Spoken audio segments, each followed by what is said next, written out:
Всем привет! Вы на канале Illumination. Сегодня я расскажу вам, как играть в Деберц. Деберц или же Депчик — это карточная игра, это тюремная карточная игра на взятки с комбинациями. В игре используется колода из 32 карт, то есть все шестерки убираются из колоды, состоящей из 36 карт. Старшинство карт. Старшинство карт не козырной масти. Семерка, восьмерка, девятка, валет, дама, король, десятка, туз. Старшинство карт козырной масти. Семерка, восьмерка, дама, король, десятка, туз, девятка, валет. Вот такое необычное старшинство. Надеюсь, вы его запомнили. Количество игроков. Играют вдвоем, троем или в четвером. Когда играют четвером, можно играть двумя командами на двоих. Цель игры. Цель игры набрать 301, 501 или 1001 очко. Игрок, который сделает это первым, выигрывает. Существует вариант, в котором игрок, в котором игроки играют только один раунд, и цель игры там уже набрать наибольшее количество очков в конце раунда. Итак, раздача.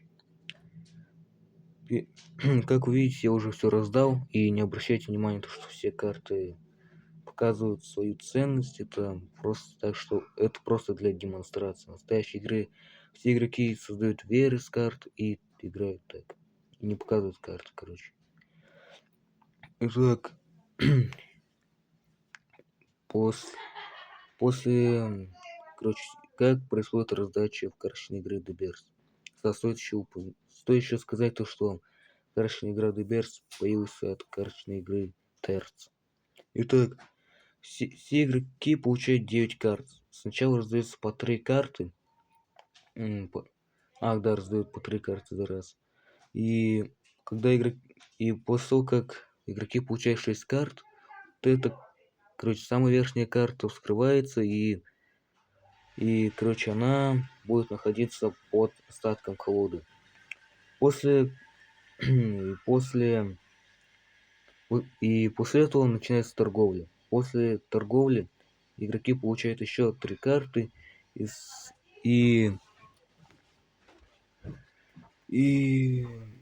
самая верхняя карта колоды скрывается. Она называется фрезой.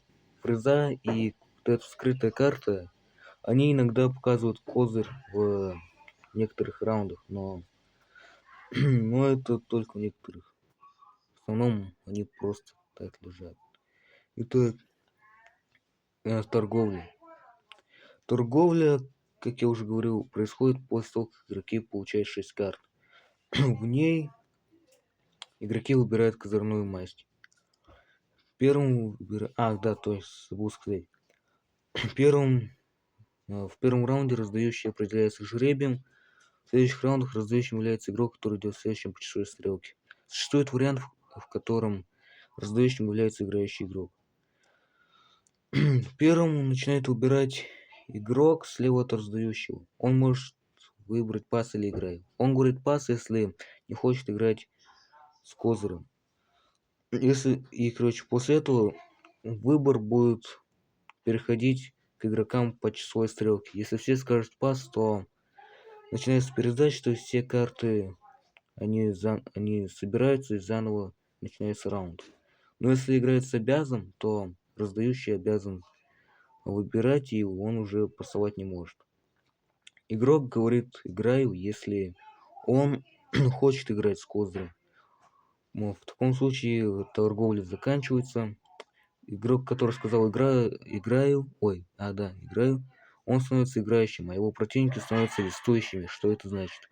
Это значит, что игрок должен набрать наибольшее количество очков в раунде, а его противники должны этому помешать. Если игрок все успешно выполнит, то все запишет все очки, которые заработали в раунде. А если наоборот, то игрок получит байт, то есть 0 очков, и все очки играющего уйдут к вестующему игроку с максимальным количеством очков. Если у этих двух игроков очки равны, то тогда объявляется висячий бай, то есть в следующем раунде играющий получит играющий... О, нет, не играющий, а вестущий игрок с максимальным количеством очков получит все очки играющего, которые он заработал в прошлом раунде. И еще сначала выбирают масть.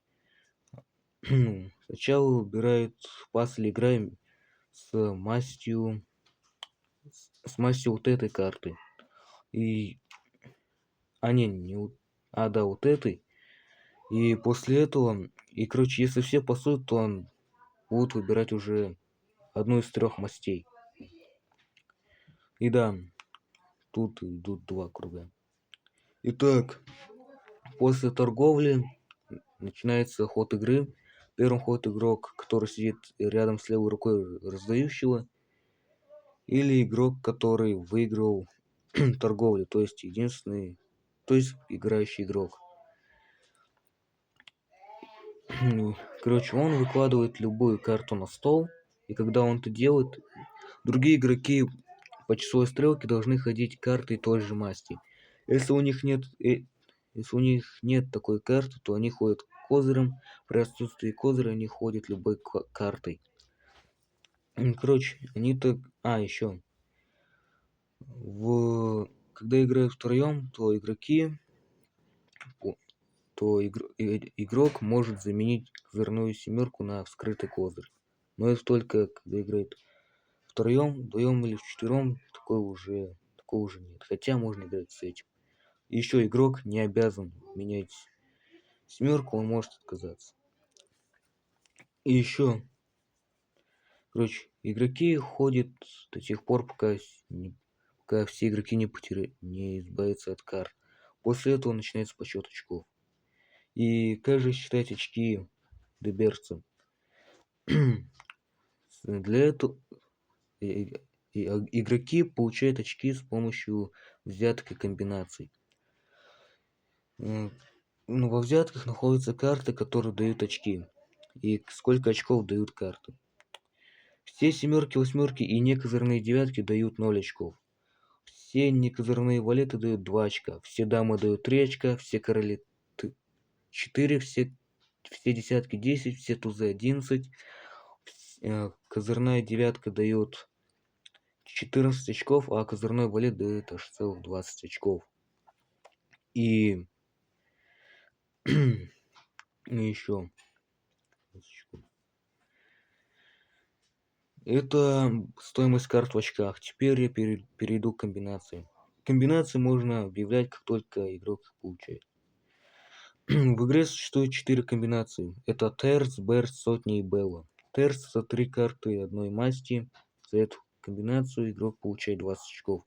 Затем идет берц. Берц — это 4 карты одной масти. За эту комбинацию игрок получает 50 очков. Затем идет сотня. Это 6 карт одной масти. За эту комбинацию игрок получает 100 очков. Затем идет белла. Белла — это козырные дамы и король. За эту комбинацию игрок получает 20 очков, то есть столько же за комбинацию терц. В каждой комбинации должна быть последовательность карт, которая соответствует старшинству. И перед этим стоит сказать старшинство карт в комбинациях. Это семерка, восьмерка, девятка, десятка, валет, дама, король, туз.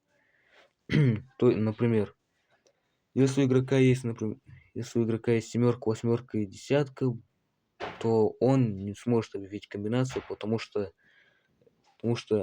там карты не идут ровно по старшинству. Он сможет объявить только если у него будет 8, 9, 10 или 7, 8, 9. То есть девятка он сможет только объявить комбинацию. Ну или там валет, дама, король, туз, или десятка, валет, дама и так далее. И еще карты не должны повторяться в комбинациях. Но карты в Белле являются исключением. Их игрок может объявлять в других комбинациях, даже если игрок объявил их в Белле. Вот так считаются очки. Тот, кто наберет 301, 501 или 1001 очко, выигрывает. На этом ну и другие игроки проигрывают. На этом я заканчиваю видео. Да, точно. Игроки, когда играют четвером, получают 2 карты после торговли. Всем пока, увидимся в следующем видео.